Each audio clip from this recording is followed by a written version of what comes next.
자, 동시범을 보도록 합니다. 공동정범 얘기는 전 시간까지 해서 모두 끝났습니다. 지금은 공동정범이 아닌 전혀 다른 것을 배우도록 하겠습니다. 자, 먼저 의의부터 볼게요. 자, 2인 이상의 정범이 상호간에 의사 연락 없이 동일 객체에 대해서 동시 또는 이시에 각각 범죄를 실행한 경우를 말한다. 의사 연락이 없다는 점에서 공동정범이 아닌 거예요. 자, 여기서 노트를 펴봅니다. 노트 76페이지. 자, A가 있고 B가 있죠. 여기 값이 있잖아요. 그쵸? A가 폭행하고 B가 폭행을 해요. 이 A가 폭행, B 폭행은 동시에 할 수 있고 또는 시간대가 다를 수 있죠. 그쵸? 근데 그 다음을 잘 보셔야 됩니다. A, B가 갑을 폭행하자 이렇게 의사연락이 있다면 그건 공동정범이에요. 공동정범. 그건 전 시간에 배웠잖아요. 자, 동시범이라고 하는 것은 A하고 B가 갑을 때리는데 의사연락이 없어야 돼요. 의사연락이 없어야 돼요. 그랬을 때 동시범이 되는 거예요. 의사연락이 있다면 그건 공동정범인 겁니다. 자, 그 다음. 자, 동시범이죠. 동시범이라고 하는 것은 자, A가 때렸는데 이 A가 때린 폭행으로 인해서 B가 뭐 상처를 났다든지 결과물이 발생을 했다고 하면 근데 A가 때린 거로 나온 거잖아요. 그쵸? 그래서 인과관계가 판명이 되었다면 누가 때린 것으로 인해서 부상을 입혔다든지 그게 판명이 되었다면 그 판명된 대로 처벌하면 됩니다. 그래서 형법은 여기까지 개입할 필요가 없는 거예요. 자, 형법에 개입하는 것은 인과관계가 판명되지 않았을 때 형법이 개입하는 겁니다. 그랬을 때 인과관계 판명되지 않았을 때 자, 상해 결과가 나오지 않았다면 그때는 19조가 돼요. 19조. 19조가 되어서 각자를 미수로 처벌합니다. 자, 규제 한번 가볼까요? 자, 19조 가볼게요. 동시 또는 이시에 독립된 행위가 경합을 하여 즉 무슨 말이죠? 의사연락이 없다는 거죠. 그 결과 발생의 원인된 행위가 판명이 되지 않았을 때는 그쵸? 판명되지 말아야 됩니다. 판명되지 않았을 때는 그 각자를 빨간색 미수로 동그라미 미수범으로 처벌한다. 빨간색입니다. 이것이 19조입니다. 자, 그럼 다시 한번 와보세요. 자, 상해 결과가 나오지 않았죠? 조문을 읽어보니까 상해 결과가 나오지 않았을 때 19조가 적용되어서 각자가 미수가 되는 거예요. 근데 만약에 상해 결과가 나왔다고 하면 어떻게 될 것 같아요? 그때는 263조가 적용이 됩니다. 자, 규제 한번 가볼게요. 자, 다음 페이지 한번 볼게요. 자, 다음 페이지 가보시면 263조가 나와 있죠? 그쵸? 동시범이라고 해서 독립된 행위가 경합을 하여 이 상해의 결과를 발생하게 했을 때는 역시 마찬가지로 원인된 행위가 판명되지 않아야 됩니다. 그쵸? 그랬을 때 공동정범으로 처벌한다는 것이 아니라 공동정범의 예에 의한다. 이게 무슨 말인가요? 공동정범으로 본다는 것이 아니에요. 자, 이 말은 공동정범이 아니다는 거예요. 아니고 공동정범의 예에 의한다는 말은 기수로 처벌을 한다. 이런 말이 아시겠죠? 기수 처벌입니다. 자, 그래서 다시 한번 노트로 와보시게 되면 공동정범 예에 의한다는 말은 각자가 기수범이다. 이런 말이 기수범이다. 다시 한번 정리를 할게요. A하고 B가 갑을 때림에 있어서 의사연락이 있으면 안 돼요. 의사연락이 없을 때 동시범 처리가 된다. 그때 원인된 관계가 판명되었을 때는 판명된 대로 가면 됩니다. 판명되지 아니했을 때 안에서 이것이 동시범이 되는 것인데 동시범이 두 종류가 있어요. 상해 결과 나왔을 때와 상해 결과 나오지 않았을 때. 상해 결과 나오지 않았을 때에 19조가 적용되어서 각자가 미수가 되는 것이고 상해 결과 나왔을 때는 각자가 기수로 처벌된다. 아시겠죠? 자, 다시 한번 교재와 볼까요? 자, 원위치 한번 해볼게요. 자, 개념 나와 있죠? 특징 보세요. 동시범이라고 하는 것은 A가 때리고 B가 각각 때리는 것이기 때문에 단독정범이 경합한 것이다. 그래서 공동정범이 아닙니다. 공동정범이 아니기 때문에 일부 실행 전부 책임 원리가 적용되지 않고 각자 개별 책임 원리가 적용된다는 점에서 공동정범과 달라요. 성립 범위를 볼게요. 우리가 공동정범 첫 시간에 범죄 공동설과 행위 공동설로 나눠서 봤잖아요. 그렇죠? 그 범죄 공동설 같은 경우에는 고의 없는 수개의 고의범 상호간, 고의 과실범 상호간, 과실범 상호간 이 모든 것에 있어서 공동점이 되지 않기 때문에 그 모든 것을 동시범으로 처리합니다. 따라서 범죄 공동소를 따랐을 때는 동시범의 범위가 상당히 넓어지게 되는 거죠.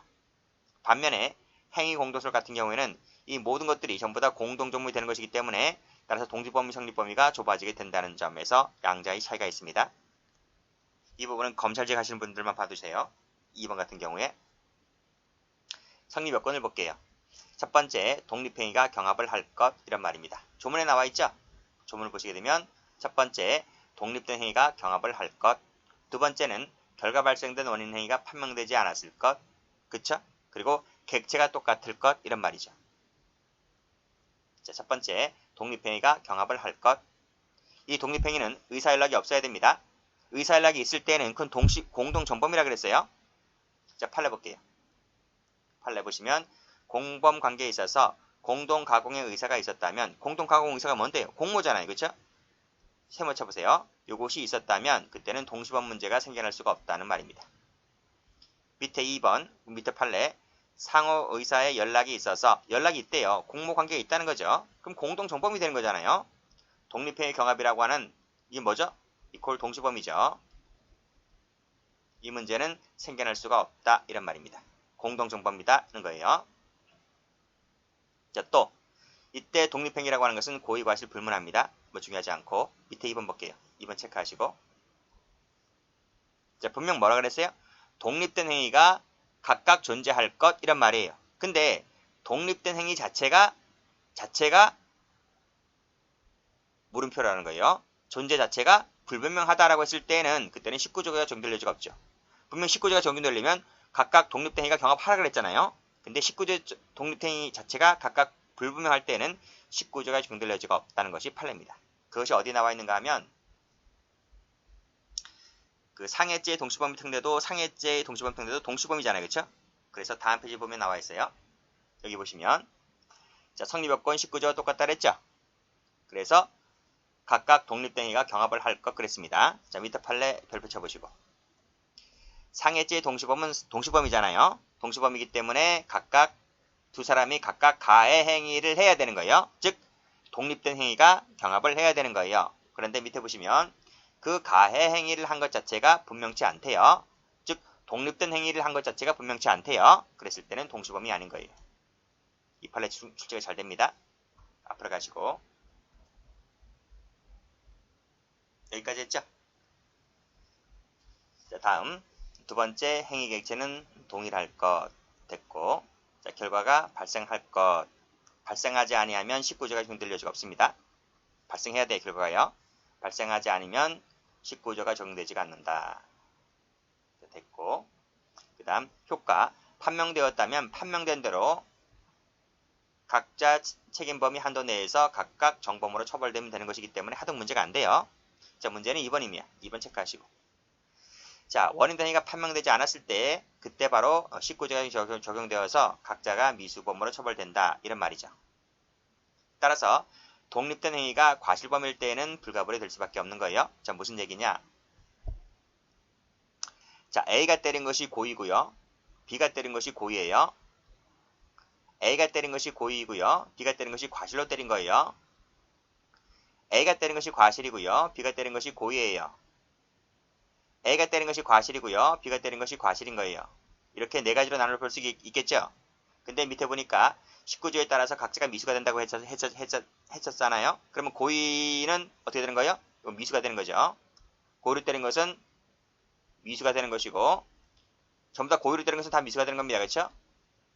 이것도 미수가 되는 것이고 근데 과실범은 미술처벌정이 없잖아요. 여기도 미수가 되는 거죠. 자, 그런데 과실범 같은 경우는 미수처벌정이 없잖아요. 지금 다 불가벌이 되는 거예요. 불가벌. 네 번째 사례 잘 보세요. 과실로 때린 거, 그렇죠? 근데 과실로 때린 것은 미수처벌정이 없기 때문에 이 부분은 무죄다 이런 말입니다. 자, 그래서 얘가 나와 있죠? 얘 쭉 읽어보시고 니은 볼게요. 니은 체크하시고 자, 독립된 과실이 경합해서 화재가 발생했다라고 했을 때는 무죄가 돼버려요. 자, 과실행위는 실화죄잖아요. 실화죄는 과실범이기 때문에 미수처벌정이 없습니다. 그래서 밑에 판례 별표 쳐보시고.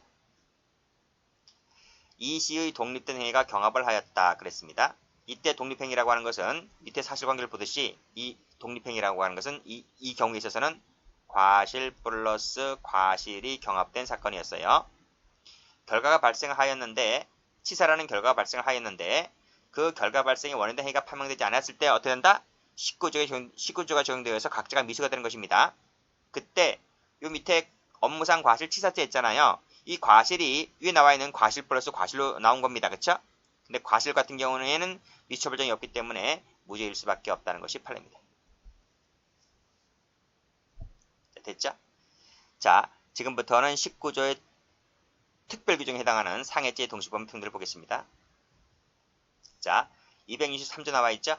상해죄의 동시범위 특례 조항은 19조의 예외를 인정한 것으로서, 그쵸? 상해 결과가 나왔을 때는 263조, 상해 결과가 안 나왔을 때는 19조 이렇게 되는 거예요. 자, 이 조문을 왜 두었는가? 이것은 검사의 입증 곤란을 구제하기 위한 정책적 고려에서 예외를 인정한 것이다 라고 보고 있습니다. 다음 페이지 한번 가보시면 성질 볼게요. 자, 다수설은 거증 책임을 누구한테 지운다? 원래는 거증 책임이 검사에게 있는 거잖아요. 근데 이것만큼은 예외적으로 피고인에게 거증 책임을 지웠다 이런 말입니다. 그래서 검사가 지는 것이 아니라 피고인이 진다는 거예요. 우리 형법에 피고인이 거증 책임을 지는 것이 딱 두 가지가 있습니다. 자, 263조 이 상해죄 동시범위 특례 조항하고 강론책 가면 명예훼손죄가 나오는데 거기 310조가 나와요. 그 두 가지밖에 없어요. 나머지는 100% 모두 다 검사가 진다. 이렇게 봐두시면 됩니다. 자, 됐고. 그 다음에 밑에 판례 했고 효과 보세요.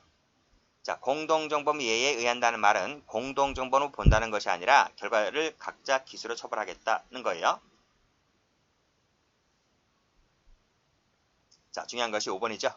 적용 범위가 출제가 잘 됩니다. 일단 첫 번째, 상해죄하고 폭행치사죄 같은 경우에는 당연히 적용된다고 봐요. 그래서 1번은 동그라미 칠게요. 두 번째인데 상해치사죄, 폭행치사죄의 경우에 이것도 적용될 수가 있을까?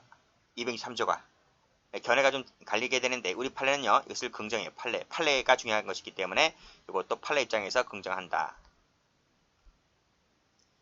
자, 세 번째는 이 강간치상죄하고 강도치상죄의 경우에도 223조를 적용할 수 있을까? 라고 하는 것인데 강간하고 강도하고 상해하고는 그 본질적으로 보호법이 다르잖아요. 그래서 학설과 판례가 적용되지 않는다고 봅니다. 그 다음 네 번째, 상해는 상해인데 과실로 나온 상해가 인정될 수 있을까? 안 된다는 것이 학설이죠. 이것도 출제가 된 적이 있습니다. 그래서 1번, 2번만 적용되는 것이고 3, 4번은 적용되지 않는다. 이렇게 봐두시면 되겠습니다. 됐어요? 그래서 노트를 한번 가보시면 노트에 제가 이렇게 필기를 해놨습니다.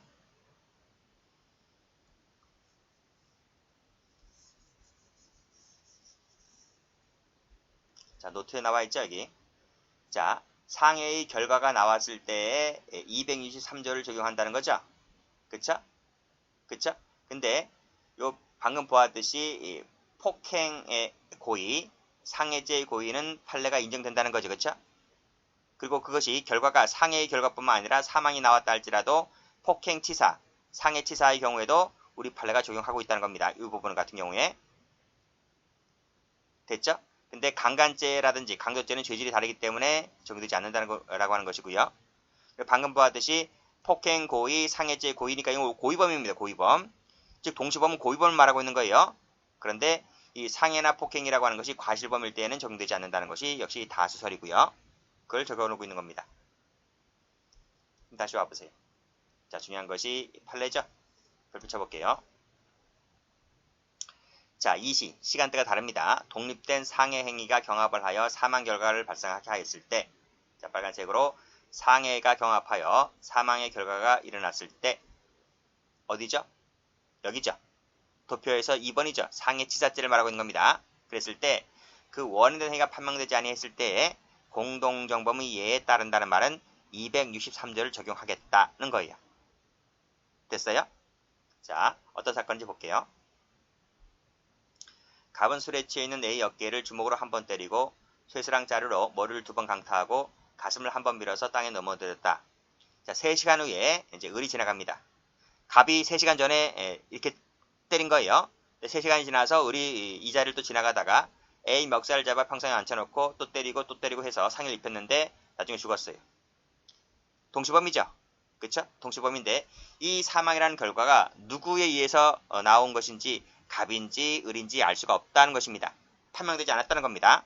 누구의 폭행으로 인해서 사망하게 된 것인지 판명되지 않았다고 했을 때 우리 판례는요. 이것도 223조를 적용한단 말이죠.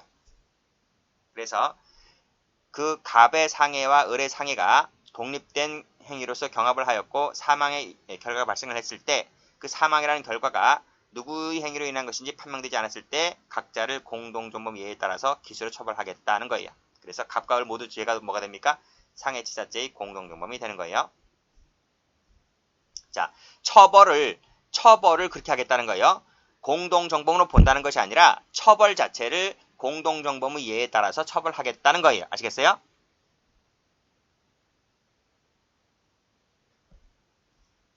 자, 다음.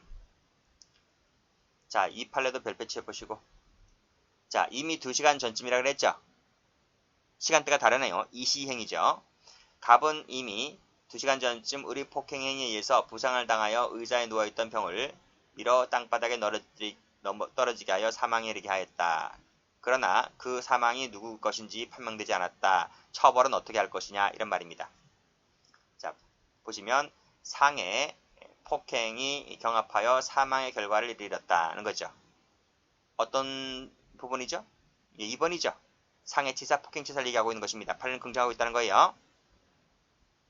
자, 그랬을 때 시간적 차이가 있죠. 2시간 전후니까 각자 상해나 폭행에 경합해서 사망했다고 했을 때 그 사망이 누구의 행위에 의해서 판명되지 않았을 때는 각자를 공동존범 예에 따라서 처벌을 할 것이다 하는 거예요. 그래서 처벌을 어떻게 합니까? 폭행치사죄의 공동존범의 예에 따라서 처벌을 하는 거예요. 그러니까 공동존범으로 본다는 게 아니라 처벌 자체를 그렇게 하겠다는 거예요.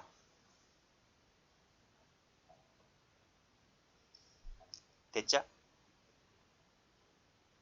됐고 뱃놀이 사건 볼게요. 1번은 봤어요. 1번은 일방의 가공 사실만 갖고서는 공동존범 관계가 안 된다. 무슨 말이죠? 편면적 공동존범을 인정하지 않겠다는 판례입니다. 이 판례도 별표. 자, 그리고 판례 2번을 보시면 263조의 경우에는 상해치사죄의 경우에도 적용된다라고 보고 있잖아요. 그래서 이 사실관계 읽어보시면 돼요. 역시 처벌 자체를 어떻게 한다? 처벌 자체를 공동존범 예에 따라서 기수로 처벌하겠다. 상해치사죄 기수로 처벌하겠다. 이런 말입니다. 자, 밑에 판례도 별표. 자, 상해죄의 동시범위 특례 조항은 보호법이 다른 강간치상죄 밑줄 그으시고 X, 강간 밑줄 그으시고 X, 강간치상죄는 적용되지 않는다. 그래서 사실관계 한번 읽어볼까요?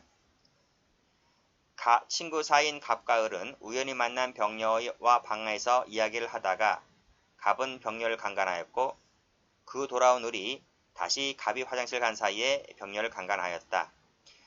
병녀는 회음부 찰과상을 입었는데 누구로 인한 것인지 알 수가 없었다. 갑과 을의 주특이 뭘까요? 이것도 263조의 동시범위 특례를 적용합니까? 아니라는 거예요.